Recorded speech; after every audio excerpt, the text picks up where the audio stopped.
After months of discussion, a city council has passed their budget for the next year. KX News' Megan Topping tells us what people in Minot can expect.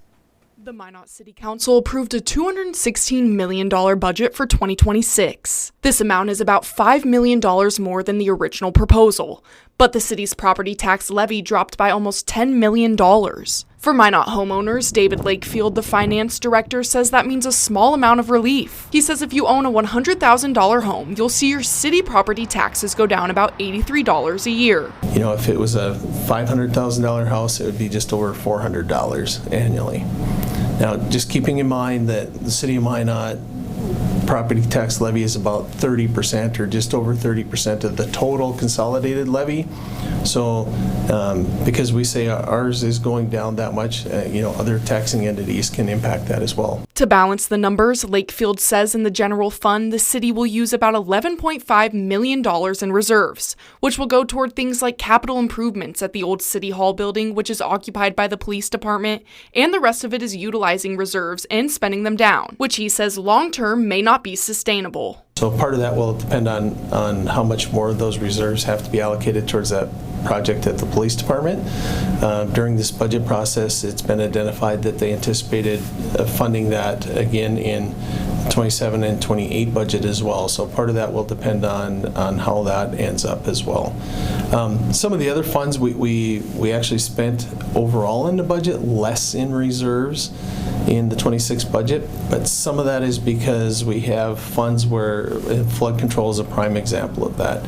We collect dollars or we issue debt to pay for the flood project, and it just happens to be that we let more contracts in 25 than 26, and some of those contracts are multi-year contracts. So we appropriate them in 1 year and we spend it over a series of years, so it can cause some fluctuations in our budget. Lakefield says the budget being down from 2025 ultimately comes from the timing of capital projects in the community. Some of those things we don't always have control over. It's just simply a timing mechanism. But when we look at our operating budget, that is something that we have a little bit more control over, and we also decreased our operating budget by a little over $8 million. So that's kind of where the tough decisions are really made in the budget process.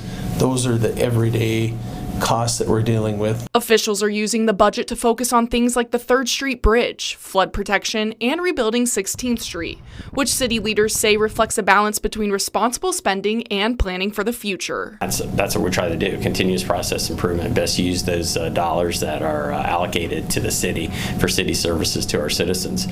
However, it really does come about. It's about competing priorities again, and you got to make a decision on what may you not do potentially in 2026 if the budget is, whatever it ends up being. Because there's plenty of good work to do, but sometimes the tougher decision is what are we not going to do. Joyce added that this budget is not static and that it will always be changing, so it is up to them to implement and manage it when going through this upcoming year. In Minot for KX News, I'm Megan Topping. The city of Minot holds a customer satisfaction survey every 2 years to hear from people around the community. That survey is open to comments from now through Friday.